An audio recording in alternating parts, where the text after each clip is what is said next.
memories of what they think you're like, but I've heard the tender whispers of love in the dead of night, and you tell me that you're pleased and that I'm never alone. Kahuri te whakaro ki a koe, ki a koe, ki a koe, ko koe te kaihanga o ngā mea katoa, i ngā wā katoa, ki a mātou e.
Iaku nui aku rahi aku karanga maha o te motu. Tēnā koutou, o te rā tēnā tātou katoa.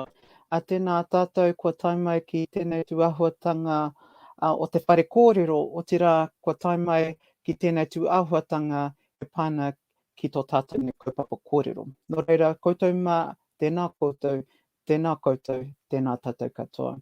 Kia ora everyone, and welcome to Thankful Thursday. And we've had nearly a whole week with this new traffic light system. So I hope that everyone has been well and safe during this time.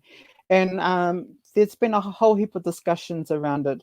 We won't get into that that much tonight. I've got an awesome guest on our show tonight, and he doesn't need any introduction. He is like, they call me the mayor, but he's Te Mea. He is the mayor of all the mayors. He is Mr. Popular Guy of Popular. And he does not need any introduction, because probably a whole lot of you that are on here just here to see him anyway, because this is the most people I've seen on this first live stream for a very long time. But in saying that, it's always a blessing and an honor to have this talented young man. I was going to say young, although he's a koro and stuff. He still runs around like he's a young man. But in saying that, he is a very kind, caring, and ngākau mahaki guy. And so, without further ado, let's bring him out onto the forefront. Tēnā koe, Mr. Bhana, kei te pēhea.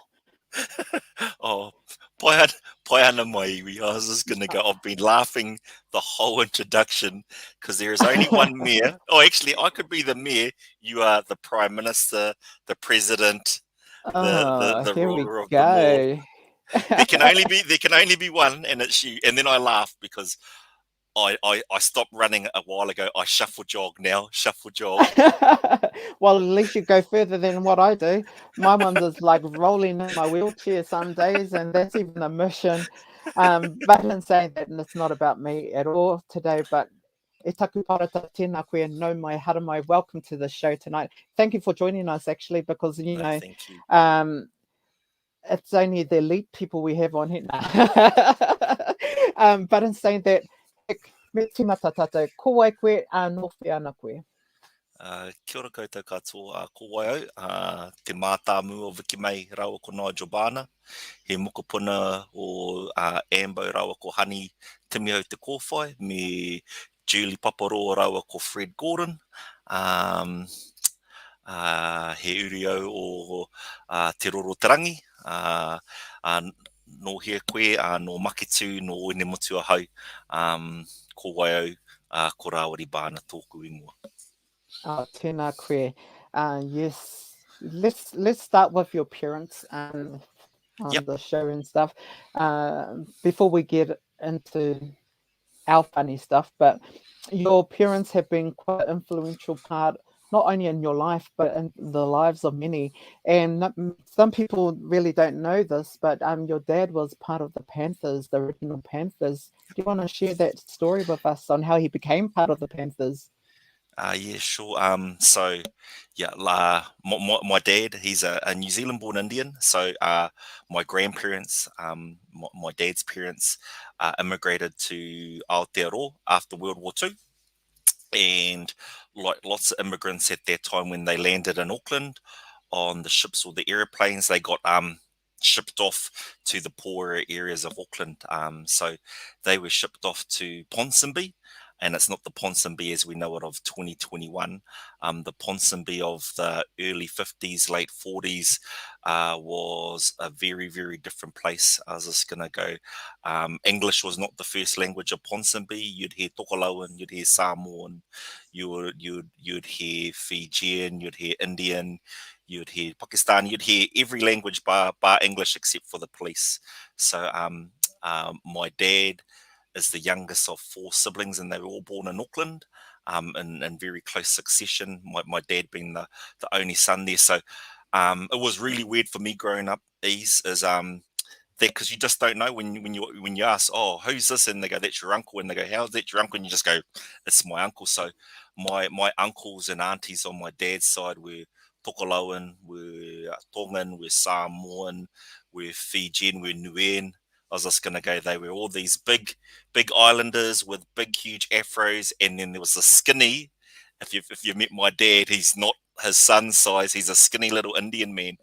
I was just going to go. And those were his brothers. That's who we grew up with around Ponsonby and Herne Bay and Western Springs. And so those are the people who they were like how we grew up. They shared meals with one another because they didn't have a lot. So whatever house you were at, that mother looked after you. They went out there and did stuff for their community, even though it was a community of high deprivation in terms of finances. It was a place full of love and caring that everyone actually did look out for one another. So what happened out of that, and I think back at what I was doing at 13 and 14, it wasn't what my father and my uncles and aunties of the Polynesian Panthers were doing. My dad was out there going to school in the daytime and then finishing school and running English classes at the church hall in Ponsonby for the Samoans and the Tokolauans who had been flown over by the New Zealand government to fill the factories of South Auckland because they didn't want to have Pākehā New Zealand having those jobs.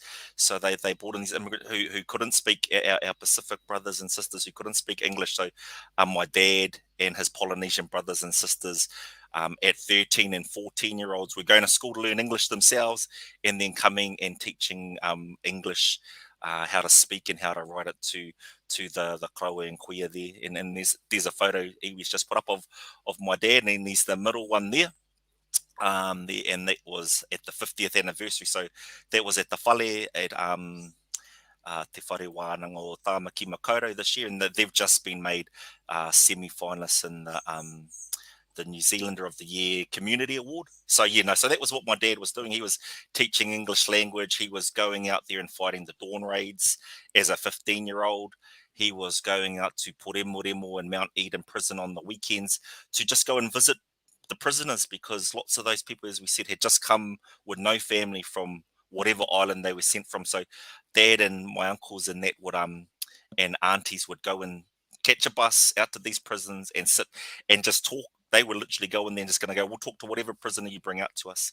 And that's actually how my mum and dad met. So on the bus trips, the bus trips back and forth from the different prisons and back to there, that's how a little skinny 15-year-old Indian boy met a Ngāti Whakaue princess from Mohenemutu. That's right. That's right. Well, and back in those days, it was everyone. You're right. My biggest thing when I've been watching the showcase on, if anyone has watched it on TVNZ on demand, the whole series has been on there, and the story was so beautifully written. And was it accurate? Was it accurate? How was your dad's reaction to it? My dad and all the Panthers who were alive during it, they all got to meet the production crew, and I think this is an important story too, is that the entire production crew, from the directors to the producers to the script writers to the set dressers to all of those jobs on a production, were all Māori and Pacific Islander, and that was and they were at their very first meeting with Dad and the other Panthers. They paid homage to say that 50 years ago, the only job they would have had on a film set would have been cleaning up the toilets and the wharepakus after, or bringing out dinner and lunch. But fast forward 50 years later, that is the mokopuna decision that my dad and the Polynesian Panthers gave to today's generation, is the ability to be the producers, to be the directors, to be the set designers, to be the actors. The only so no, the question you said is, was it was my dad happy with the story? Yes. The only thing my dad said was that when he said the characters in the show were a little bit old, because my dad said I was 15. But for TV, it's hard to find 13, 14, 15-year-olds who could have done that performance there. So there was a big age group. So Uncle Will was, so there was the university age group there. So Uncle Will was the founder of the Panthers, and he was 19, first year of uni. But lots of the soldiers, because Dad said he was a soldier, so Uncle Will and them were the brains. The university ones were the brain people, and then they had their soldiers were like my dad and Scribe's dad, Uncle Fuff, in them. So those were who my dad was with, was Uncle Fuff, who's Scribe's dad, and others there, and Uncle Tingilo and stuff like that. But the brainiacs, as my dad said, were the university ones, were like Uncle Will and that, and Auntie Amma was in there too. So that was a beautiful one too, is before the TV show managed to get onto the TV screens, the directors were, and producers and editors were quickly pulling together episodes so Auntie Amma could watch before she sadly passed away this year. Because Auntie Amma was a massive part of the Panthers too, and she brought in the Māori element, because she was the joiner between Ngā Tamatoa and the Polynesian Panthers. So she was the connector between both those groups, because next year, so this year is the 50th anniversary of the Polynesian Panthers starting, and next year is the 50th anniversary of Ngā Tamatoa, and Auntie Amma was the connector between both. Wow. Beautiful. Yeah, and those who don't know Auntie Amma, that's Auntie Amma's Shea Fu's mum. Yeah. And ngā mihi aroha ki a rātou i ngā tera I tēnei o tō tātene tau. Condolences to the families of that are grieving their lost ones, not only in the last couple of days, weeks or months, but throughout the whole year. So mihi mai oha tēnei ki a rātou. Hoki mai ki te hunga. Ora, let's talk about mum. Oh, Auntie Vicky May.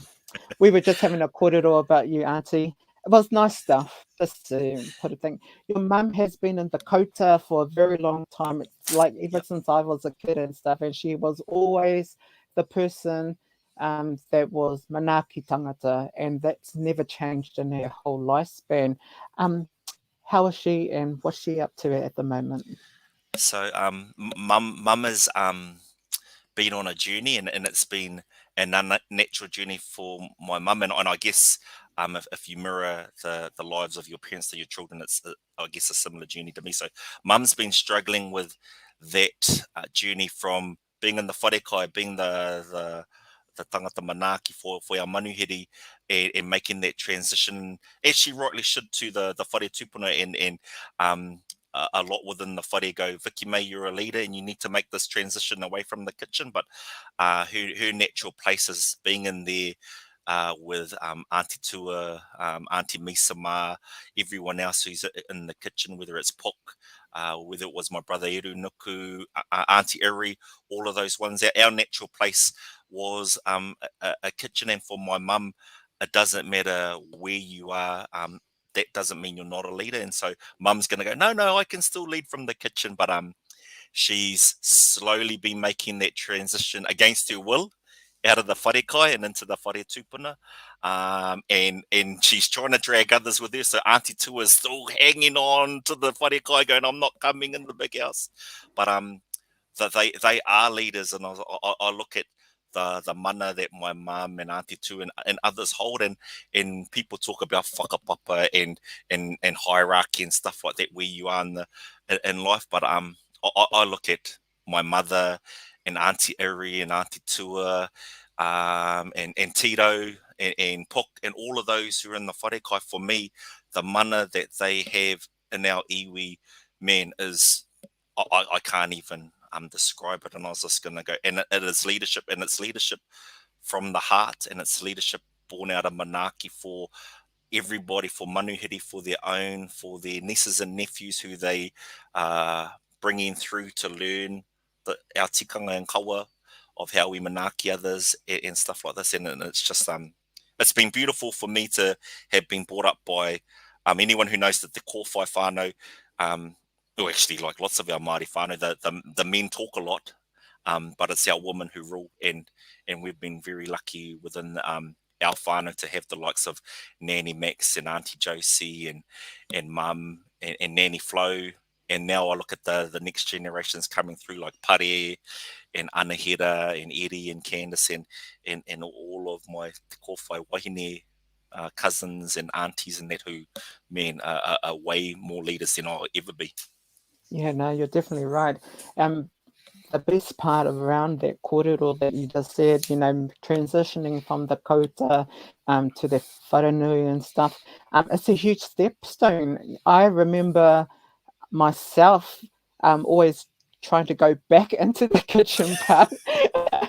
but then it was given to me. But that's the stepping stone too. Is that, you know, when our kuia or korero give you the mandate or give you that time to sit with them, to learn of them, it's an important time for you to develop yourself. And I've always acknowledged the fact that, you know, I'm very thankful for all of our kaumātua of Te Arawa that allow us to step into those positions Yeah, to help support them. And I've always told by koro te ariki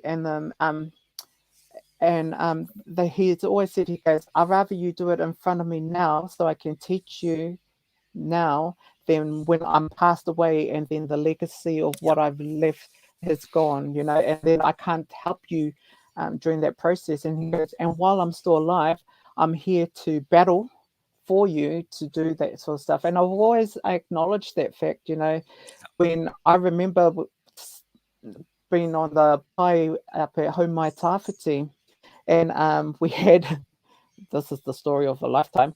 I didn't even know who was coming on the thing. He goes, "Oh no, kei te pai, you korero tuatahi," and then I'll finish it off. So, oh yeah, okay, all right, all good. Because hey, if your elders say you got to do something, you just yeah. do it, and so you step up to the plate. Anyway, all I could see was Sir Mason Jury, Dr. Rose Pere, and I was like going,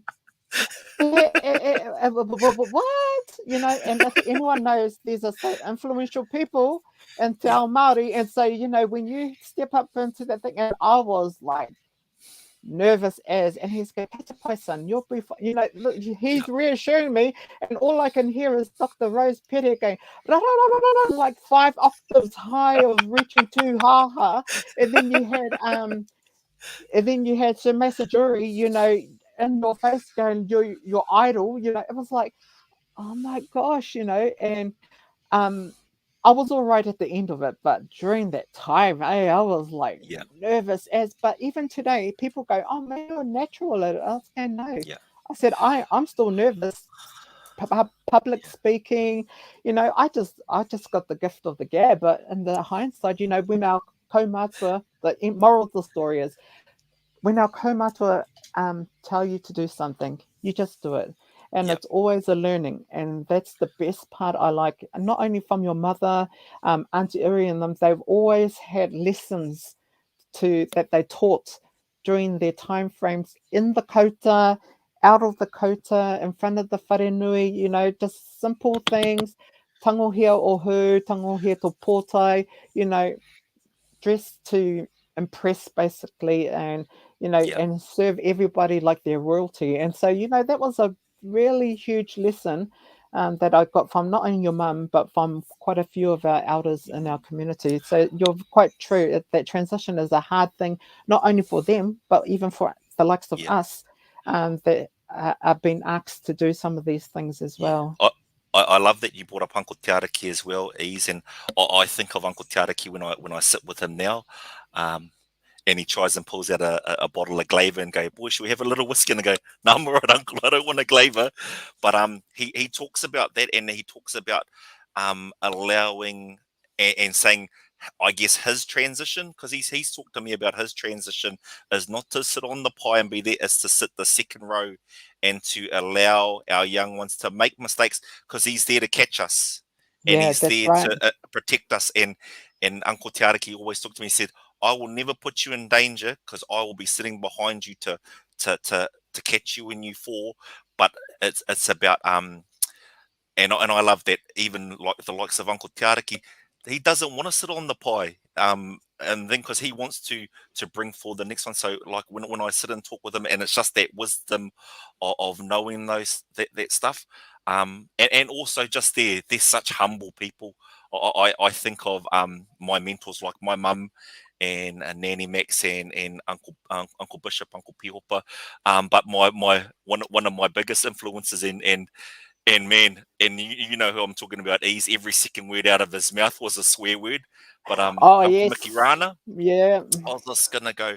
I love sitting with him too because he was a mentor for me, and that he kept it real. So that thing he always reminded me: don't you ever get too big for your boots, boy. Yeah. because we're all watching you. He's just going to go make mistakes and be brave enough to do that, but don't ever forget who you are. And actually, don't ever forget you're there to serve. And that's, I think, for me in our korero and what we do is some people think of being a servant as a bad thing. I think servitude is one of the greatest things that we can do. I am proud to be a servant of our people if they allow me, of our marae if they allow me, of our hapu if they allow me. I don't think of being a servant as a bad thing. And it's the likes of Uncle Te Araki and Mum and Uncle Mickey Rana and those ones there who just kept it real, but they never ever put us in danger. And I Yeah. love that fact that they would never ever allow us to. And I have had my I've been pulled into line sometimes when I was flying off, going, yeah, this is what we're gonna do, and just subtly and quietly reminded, no, come back. I was just gonna, and then me knowing that that lesson was, it wasn't because they were trying to stop me dreaming big for our people. They were actually being a safety net around me and allowing me enough room to make mistakes and stuff, but also there to protect me. So yeah, the wisdom of our people and that timing of transition is, even though we may not know or may not think we're ready, they do, because they've been watching us from before we were conceived. They always knew, and I think that's some of the things that I've been told in my life is people go, oh, it's not a mistake you're here, because of your upbringing and stuff. You're exactly where we knew you'd be. And I was just going, oh, I don't even know, how do you know that? I don't even know what I'm doing tomorrow. And they're going to go, well, we always knew. And Yeah, I think you're it's that right. wisdom of our elders knowing those things, because they do. Yeah, and the other opportunity that we have is to continue to learn from our elders while they're still here, and while they're still here, to allow that process to happen, because and sometimes they need a rest. And Yep. during these times, and especially if there's tangihana after tangihana and tangihana, and they're on that pai non-stop. And so I really acknowledge the fact of having set time frames for people to come through, especially under restrictions of COVID, to tangihana and stuff. So and it's allowing that process to happen so that our kuia karaua don't get tired and worn out, because at the end of the day, we need to protect them not only from Yep. COVID, but protect them um, from being worn out, so that they can keep on teaching and Yep. providing the avenue for us. And you're right as well, as in Te Ao Māori, it's not, we don't call it servants, it's manaki. We've always Yep. been told as a Māori person to manaki each other, aroha, you know.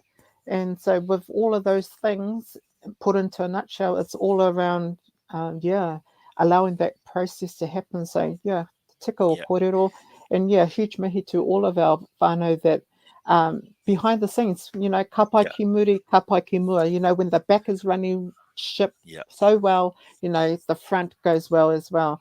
And yeah, I'm looking at that person behind me there, Ease, and it's not that clear, but there's a photo with a person in a white singlet up there, yes. and that's Nikki Barlow. And I was Oh just gonna yeah, go, it's those type of people who, yeah. even though like anyone who knows Barlow, one of the first things people say is, oh my god, he was a nuisance, because he was like that namu going, oh, it's Barlow, oh, Oh, but you know what? During my nan's tangi, there was this lady that came across, and she was going, "Oh, I'm looking for Mr. Barlow," and I was going, "Oh, he's inside it somewhere." And they go, "Oh, can you ask him to come out?" It was the meter lady for his power or something like that. And so he told her to off. And oh man, I was a fit. So I was literally yeah, rolling around laughing, because but he was so onto it, yeah. and the stuff that he provided. And that's why I pointed him out, because again, and I think that's that lessons, and I've learnt from my mum and Uncle Mickey Rana especially. It is, we don't base a person on what they end up doing in their life. You could be a CEO, you could be this, but Barlow, every single tangi. If there was a tangi hana at Ohinamatu, he was there at breakfast. making sure that his eggs were done and the porridge was done. And every tangi, not just I select to go to that one, and I'll go to poro on that one, and I might go to the nehu on that one.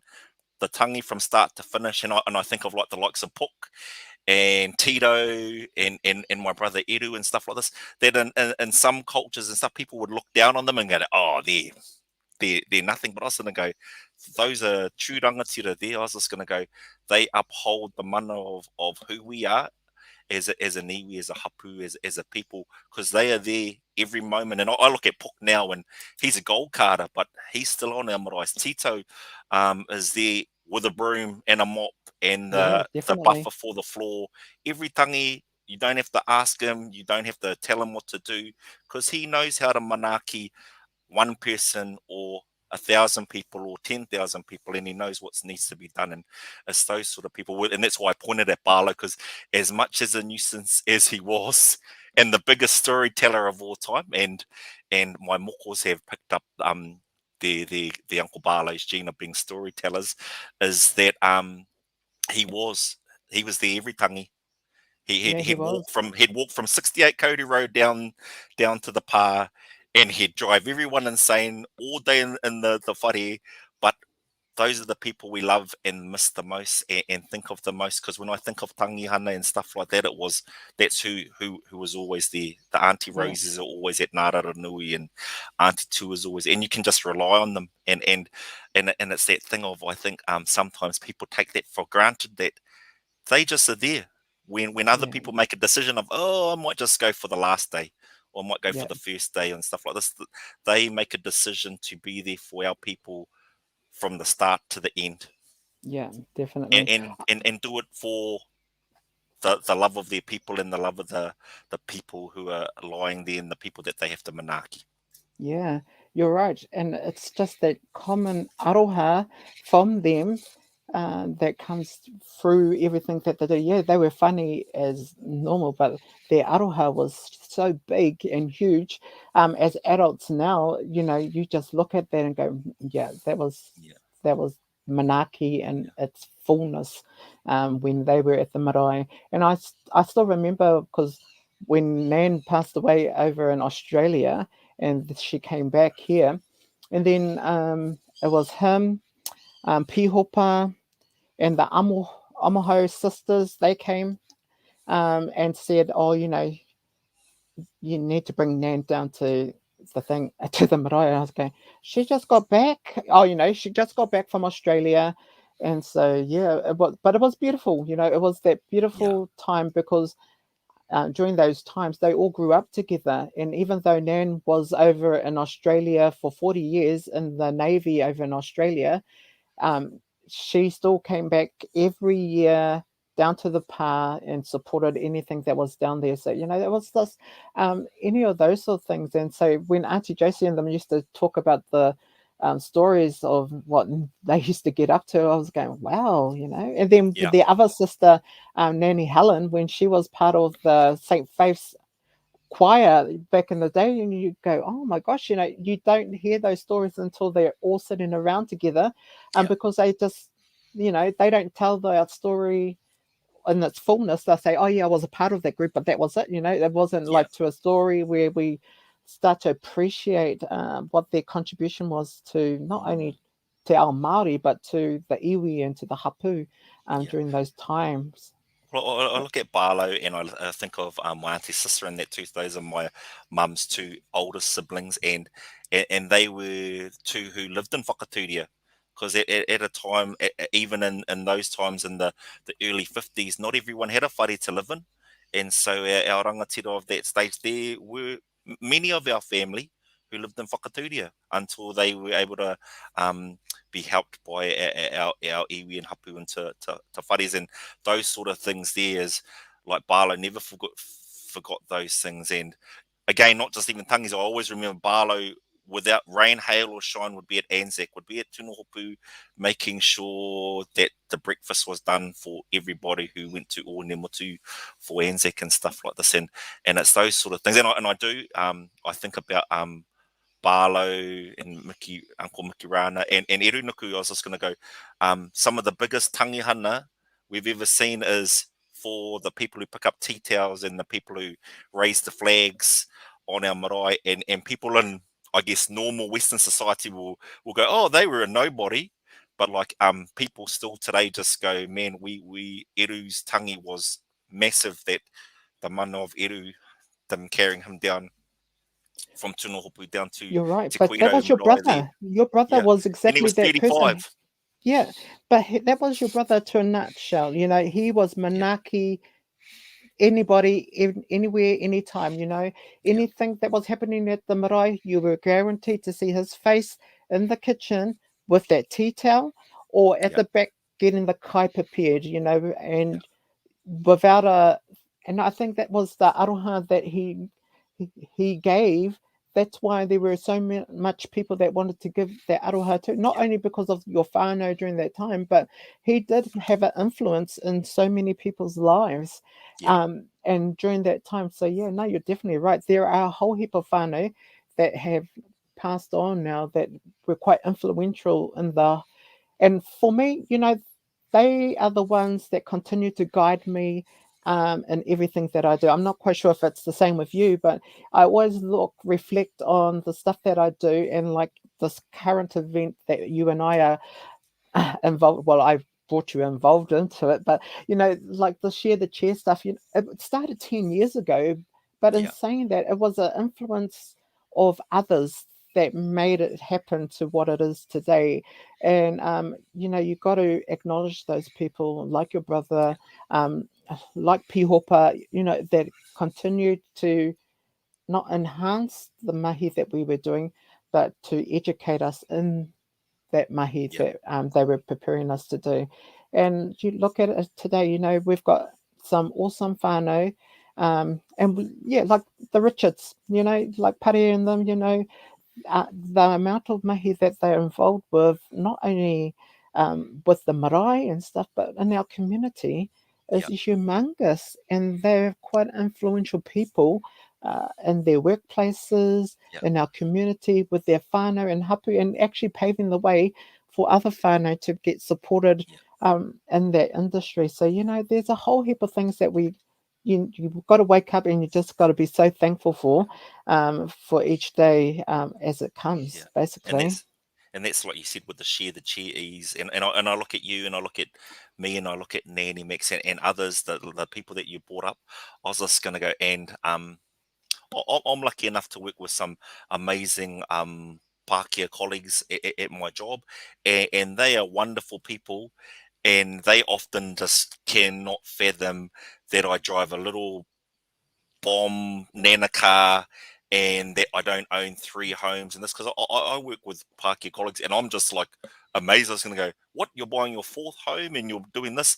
But that wouldn't be us, because I look at Uncle Piopa, a very modest home. Nanny Max lives in a granny flat. My mother, up until 10 years ago, was still having to pull buckets out when it rains and stuff like this, and it wasn't because they couldn't have been rich, but they decided riches wasn't about themselves. It was whatever they got, they gave out. Whatever Yeah, they got, they gave out, and that's the same with you. I look at all the mahi that you do. If we had been inward facing and just cared about ourselves, I think lots of the people we're talking about now would be super rich, but we yeah, we wouldn't be rich in all the other ways that we are. I was just gonna go, I don't need a flash car, because I would rather help somebody else or do something else. And Nanny Max does too. I look at Nan, and she was one of the original ones with Uncle Pio for getting the railway land back. What was the genesis of Pokero Ruawhata today, which is $300 million. But if you looked at Nan's house, you'd never put two and two together and gonna go, this wahine did all of the stuff with mana social services and all of this mahi there, but never to line her own pocket.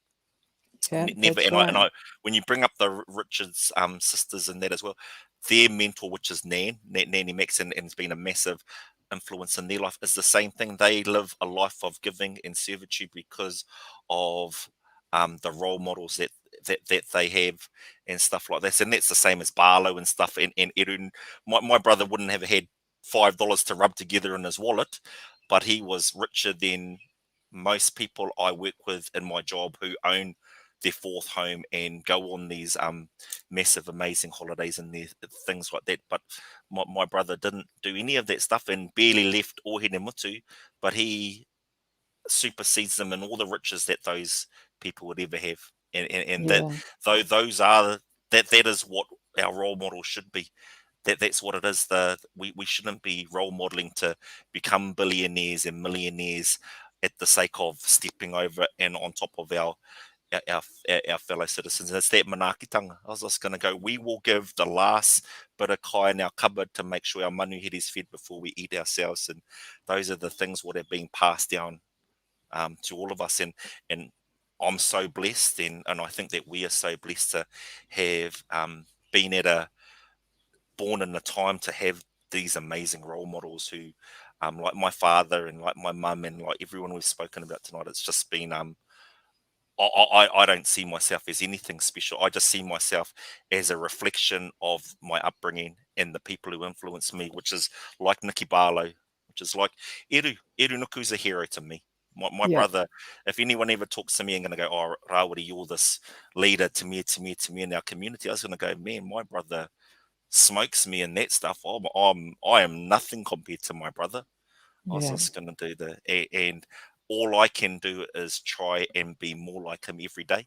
And Yeah. if I can end up being like my brother, I was just going to go, then that's a pretty successful life. You're right, eh? It's, and that's, I think that's between both of us, not to be whakahihi around, the stuff that we do. And we'll wrapping this into the next partai, because I think this discussion that we're just talking about at the moment talks about this kaupapa that you've been branding and leading out with mokopuna decisions. And so with that being said, how did that brand come about for you? What's the Um, meaning behind mokopuna decisions? so the mokopuna decisions for me, and I like mokopuna decisions as well, and there are some amazing whakatauki and whakatauaki that we all use every day. There's scripture that we take from the Bible and other things we take in life.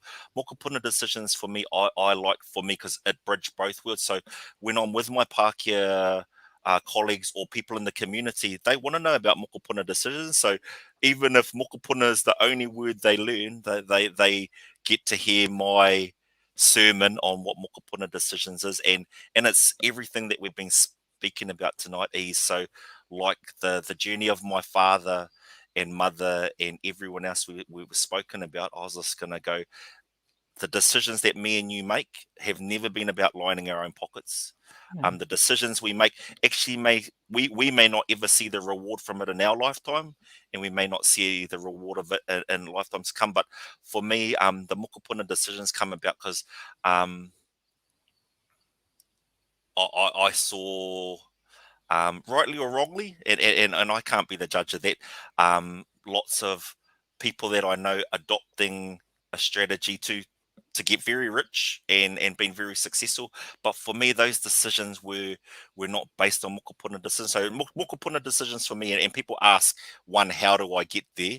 And I get mokopuna decisions, and I always say, if I could make a decision and look my kuia, who was a massive influence in my life and who raised me, my kuia paparo, whose house I'm in at the moment, a Makitu, if I could look her in the eye and tell her this is the decision I made and why, and look her in the eyes, then I know that that decision was tika. If I couldn't look my kuia in the eyes and say, this is the decision I made, you know it's wrong, and you know it's wrong.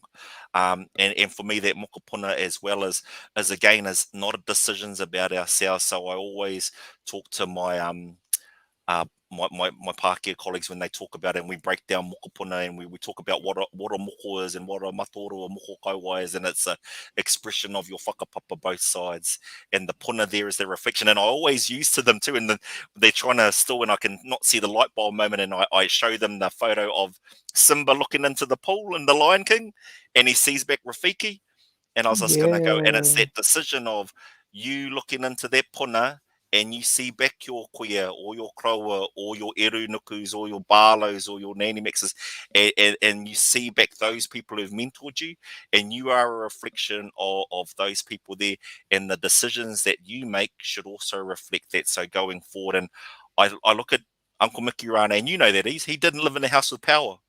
No, he In this didn't. day and age, he lived in a house with a gas element, and at night time it was dark, and then he had Yeah, his little gas lantern, but didn't have power.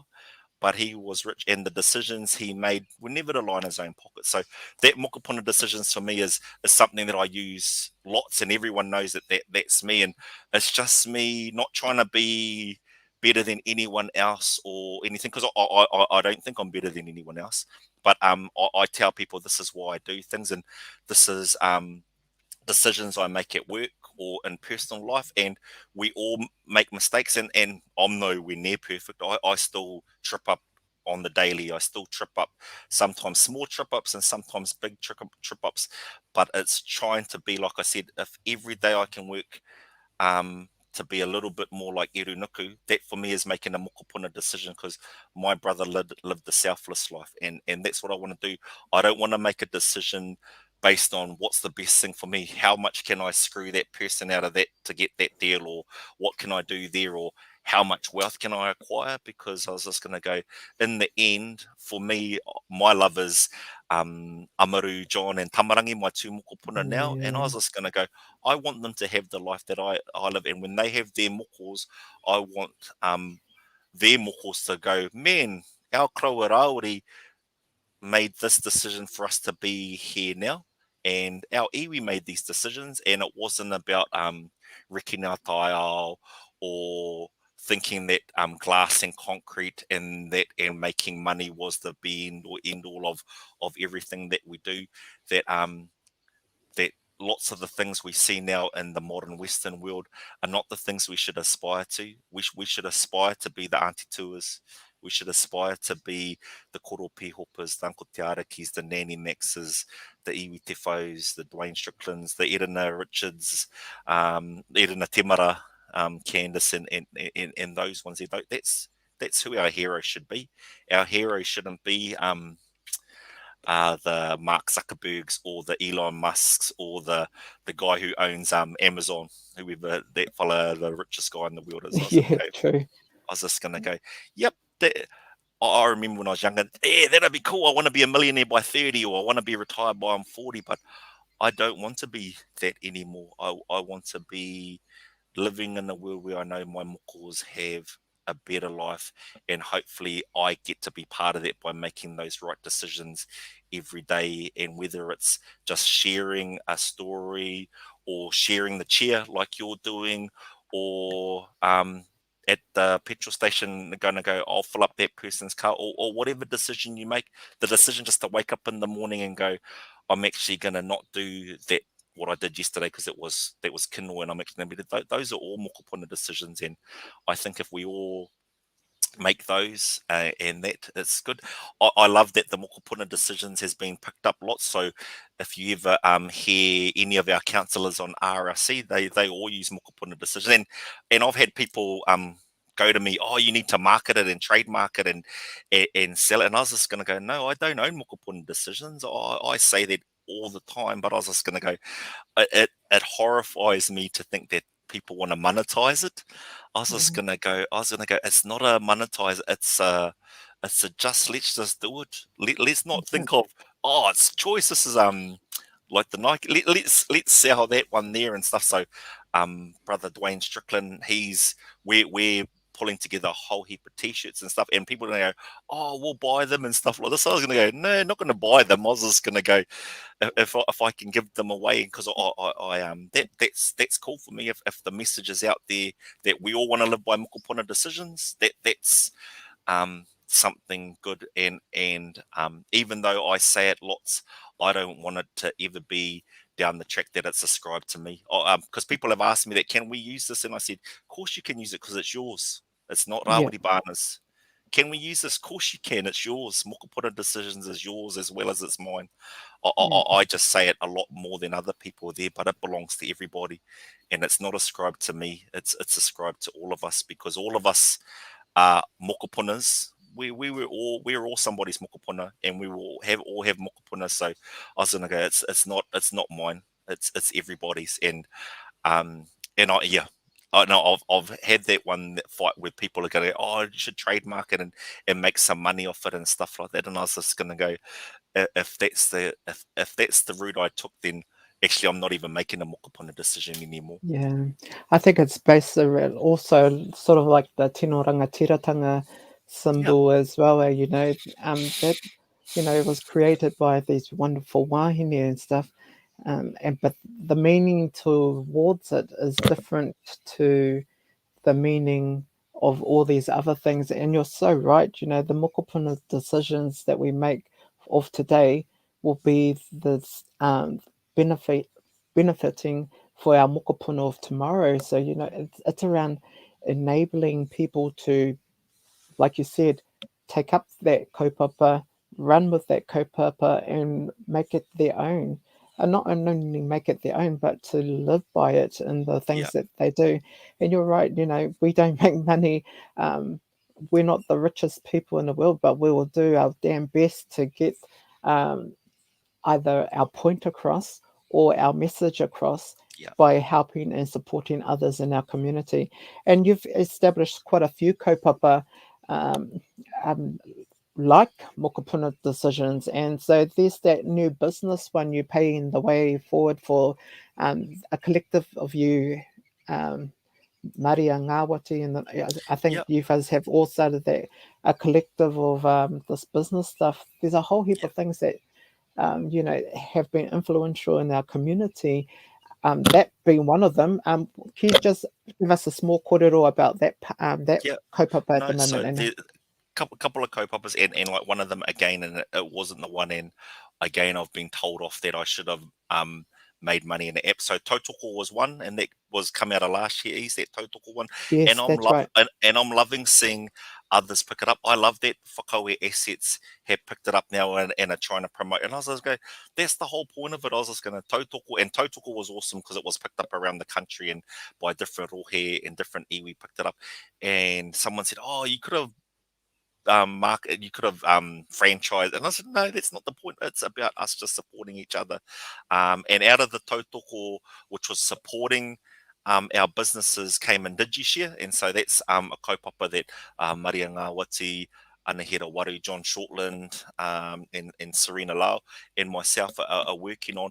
And that was that stuff there that even with the tautoko model and everyone supporting our businesses, some are not going to make it. So it's like what you do is the IndigiShare model was an investment opportunity for people like me who've got a job and going to go, well, I've got a little bit of extra income at the end of the week. So it was an ability to be able to invest. So invest into other businesses, so indigenous businesses and sharing. So it is a platform there where we take money off investors and we invest it, and the return of investment for those investors is 0%. You will get your money back. So if you put in $100, you will get your $100 back, but you won't make any interest. So it was about actually doing what we do in koha. So IndigiShare was born out of the concept of koha. A koha, when you're on the marae and you take down the koha in a book, you don't chuck interest on it and going to go, well, man, actually you're paying back this koa to this whānau 10 years later, so interest is $100 extra. I was just gonna go, it is what it is. It's reciprocal. It's the reciprocity. It's that stuff there of what we give, we'll get back. And I was just gonna go, and what we get back, the interest on your investment is knowing that another Indigenous Māori business has survived or has grown or has done that one there. And that for us is that one there. And the same thing with koa, and when we know that concept there, ease is not often, not always will you get your money back. So some of the businesses that we invest in IndigiShare and people put in, and they might put in $100 or $5 or $20 and stuff, and Indigenous business might go, I'm going to put in tono for $5,000, and they might pay back the $5,000, but they may not. And if they don't, that's all right, because koa is, I'm not going to hold a grudge against you. I'm not going to I'm not going to ring up Bay Corp or hold the debt collectors over you because you didn't pay back. I was just going to go, I'm actually going to feel more manaki and going to go, what can we do to make sure that you're a success next time? So Indigishare has been born out of that, and we're really excited that we've had the support of like Rect. Rect has come on and supported us, and others throughout the community have invested in us, that we've got the model up and going. And there are concepts out there like Māori banks, but we've looked at some of those and they are still about making a monetary profit off our people.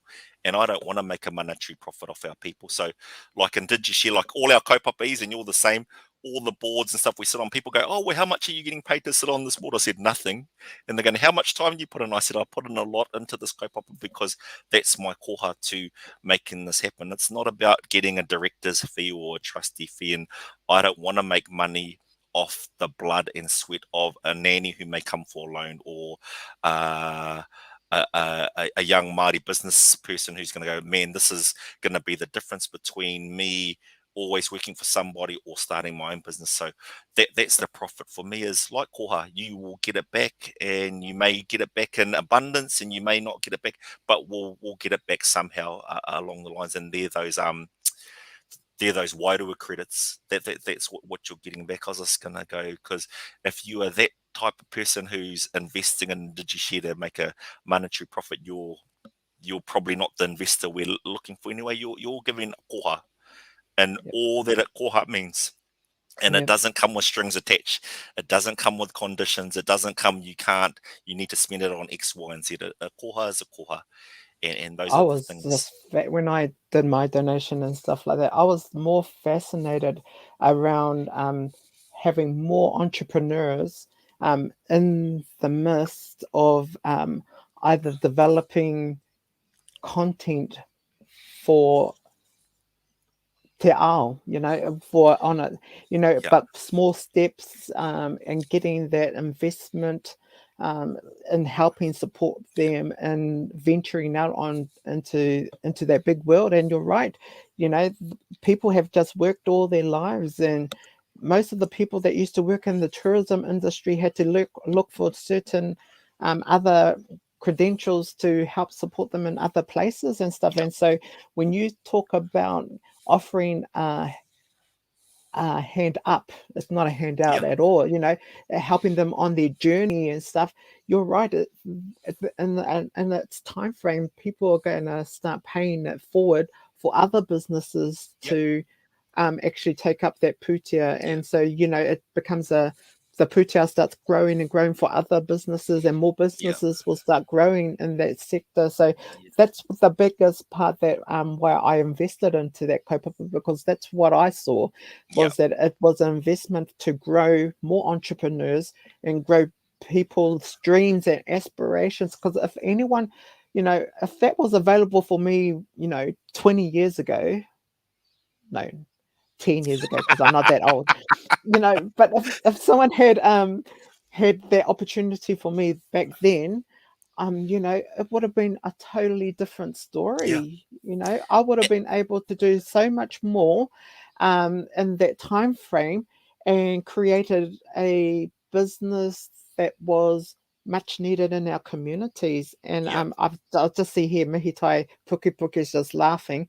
And businesses like hers, that has yeah, created into these stepping stones, has a huge influence. And yeah, that's the biggest part of what Indigishare had yeah, in why I sort of invested. And it wasn't a huge investment. It was just enough to say, oh yeah, I've contributed, and yeah, I want to watch this further, and yeah, see everyone else influence into offering their koha as well. And you're right, it's a koha, and I yeah, knew with that it was a koha, to watch that space and to see businesses yeah. grow and develop.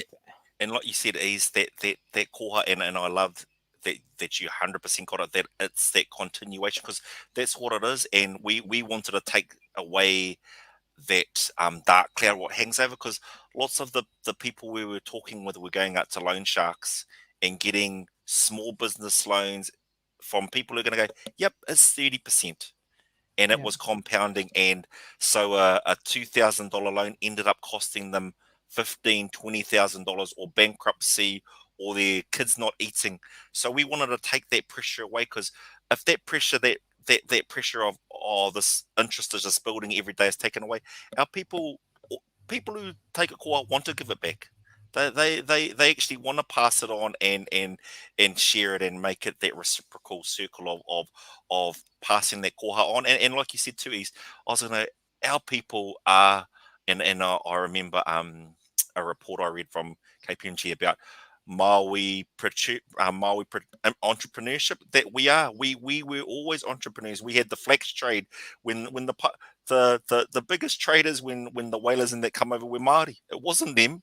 We did Yeah. the, oh, you're starving, even your boat's pakaru, this, we can do X, Y, and Z. So it Yeah. was those ones. I look at one of the examples we did, and it was again, and you brought it up about tourism and failing over. So somebody who needed to quickly pay their bills and put food on the thing had an opportunity to start a catering business. And literally they had a job, and they came in with a business proposal, and we knew they had a job which was going to pay them 2.5 grand, and they needed $400 to be able to do what they needed to do there, sort of thing. But they were willing to go out to a loan shark and pay double. So they were going to pay $800, and then that loan shark will want it straight away, or it's $1,600 by the end of the week. So we don't want that to happen to you. Here's $400, because if you're going to make 2.5 grand, then your business is going to grow straight away. So immediately the stress was taken off them. And it was, if they paid it back, and us going to go, if you pay it back when you can. We're not going to expect the payment tomorrow or whenever. You will pay it back as you can, to feed back into the system. And so that someone else can. But we look at that as somebody who's now got a successful catering business, literally for $400 for me and you, ease, and we have quite with jobs where I was just gonna go, like, for some people, $400 was the difference between starting a business. I know people who, not myself personally, but I know people who go out on a Friday night and will spend $400. I was Yeah. just going to go on food and alcohol and entertainment and stuff like this. So I was just going to go, what would I rather have spent my $400 on, knowing that this person was going to pay their bills, feed their whānau, have a new successful career for $400, or would I rather go out and have a really small fun time where I got to eat some food and drink some drinks? I know what I'd be doing, and I was going to go, being able to make that mokopuna decision, Yeah. and invest in somebody else's success as my success, because that's Yeah. in the end what it is. Someone else's success, when you've played a part, whether it's a massive part or a small part Yeah. or just a little part, is your success as well. And you're Because if right. we don't all succeed, we No. all fail. And I guess that's the big thing for me with mokopuna decisions, is if we don't all succeed, we're all gonna lose, because Yeah. they are our mokopuna, and I want Yeah. all our mokopuna to succeed in life. Yeah. You're so right. Wow. That's a whole hour up now, my bro. Part one, brought to you by Iwi and Hapu, Yeah, of a yeah, 7-part series. and that was only question number 3, but no. But it was awesome, Kore, because it all wraps up into that main kaupapa around mokopuna decisions and Yeah, also around whānau. And yeah, you're right. Succeeding is a huge thing, because people are watching us and waiting for us to fail. And so, if we can help support people and change that stigmatization of people waiting for things to happen, and not putting so much pressure on businesses or people, whānau, yeah, and allowing them to grow in that space, and then they will grow others in a space, and then they can pay it forward by that yeah, growing. You know, there's a bigger part of that financial assistance. There's a yeah, whole heap of manaki, there's a whole heap of aroha, and that comes back to our kaupapa korero for tonight, is around, that manaki and aroha were a huge thing for our Māori people, not yeah, only on our marae, but in our everyday things, and so that's a huge mihi to you, my bro, for bringing that forward, and reminding us, it wasn't, reminding us of those things that we do in life yeah, have a huge impact for generations to come. And those are the mokopuna decisions that we make today. And today we continue to grow, not only in ourselves, but we continue to grow as Māori and as a mokopuna of our tupuna. And our tupuna didn't want us to suffer in these times, but they did want us to learn and embrace these things that we go through, so that our mokopuna of tomorrow, or our popo, have a future in everything that we do. And so, ngā mihi nui ki a koe e taku parata. Thank you very much for your support and your continuous mahi in our community, from the Tangihana page to the Tautoko page to our Te Aroa Hui page, keeping us informed. You know, I think you've got way more Facebook pages and Instagrams than anyone in the whole world has, and administration rights to so many rōpū, and, which is a good thing, because that allows us to communicate. And, I appreciate it. Although sometimes when I see the Te Aroa Tangihana thing come up, and I go, oh, who is it this time? And but it's like nice to be informed about all of these things that are happening, so that we can tautoko each other during this time of mourning and in grief, and bring comfort, peace and harmony to everything that we do. And so, there's a huge thing that goes on with your mahi. So ngā mihi nui ki a koe, and thank you for paving the way for not only your mokopuna, but for many mokopuna that are in our hands at the moment, because there's a hard, that's exactly what Share the Chair was for. It was our kids, and kahira is a big part of that too. Save our babies. Our kids shouldn't miss out on opportunities. And if we can, it's not a handout, it's nowhere near that, but our world is cruel. We've been stigmatized by all these tangible things, and if we can just help, like one child get a koha during Christmas and stuff, it's not a handout. It's about bringing that aroha and manaki back into the forefront, because that's what we were told, and that's what we learned as young people. I was told that from as young as 5, 6, 7, and so that's the things that I teach my nephews and my nieces now. It's not all about presents and stuff, but it is about giving those ones that need a little bit of more awhi and support, to give them that opportunity. And 10 years ago, that's how this kaupapa started.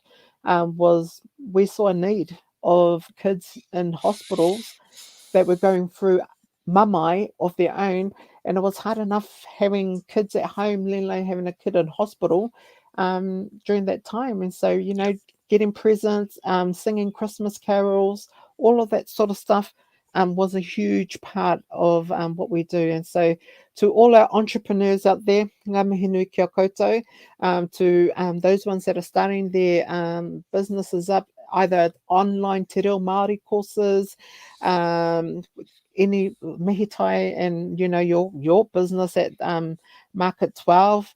There's a whole heap of people that are entrepreneurs in their own right, and there's support and help out there. So whānau, if you are thinking of starting up your own business and stuff, and you need a little bit of awhi and tautoko, there are some business people that are out there that are willing to offer their time and energy to write business plans and support you in that journey.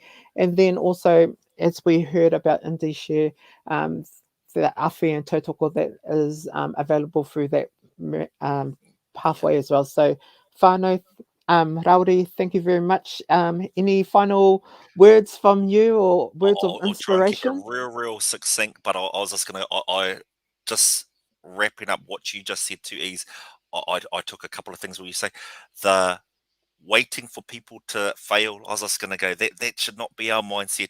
We should be wanting our people to succeed. So don't watch and stand back and watch them fail. Help them, because their success is your success.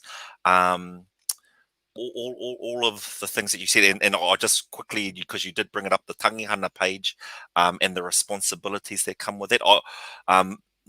There are a couple of people who know, and Pare being one of them.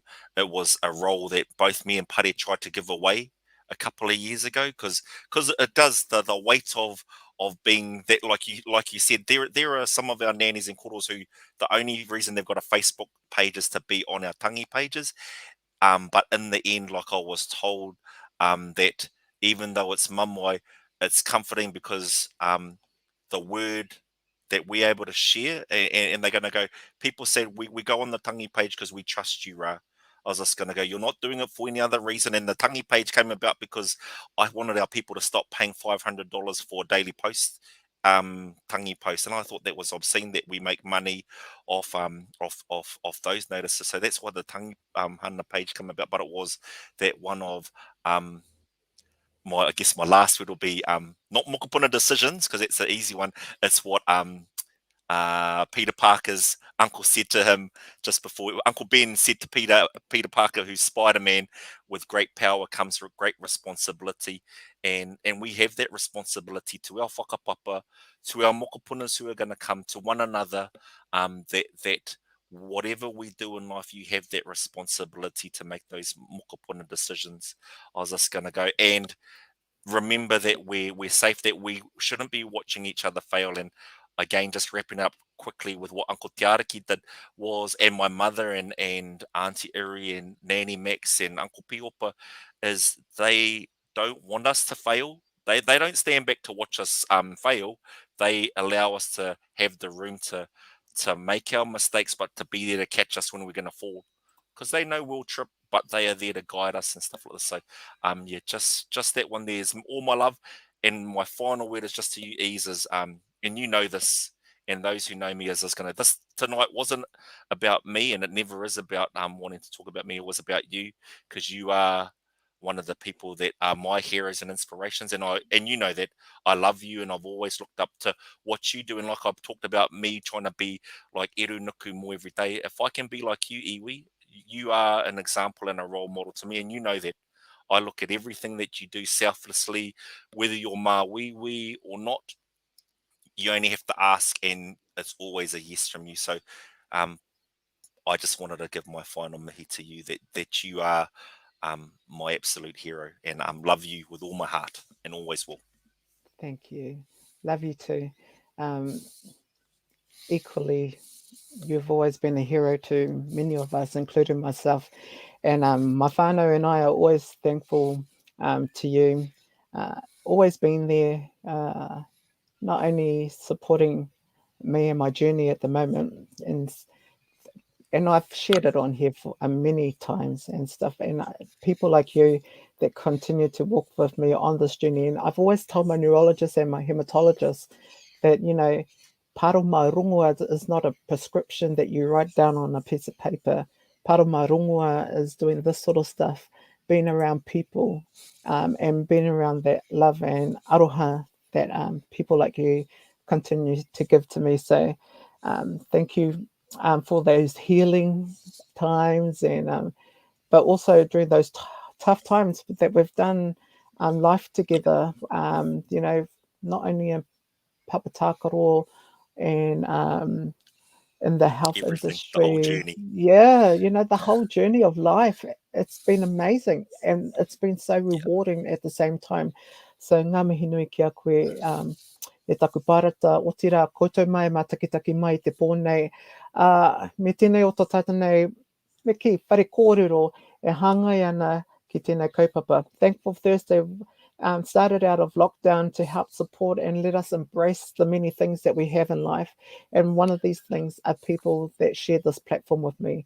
And so tonight we say good night, keep well, keep safe, and continue to be a blessing in wherever you are and whatever you do, and making sure that it's part of your mokopuna decisions that you own and that you nourish for the rest of your life and for the lives of our mokopuna o Whapopo. Koutou mā, pō Mārie. Pō Mārie.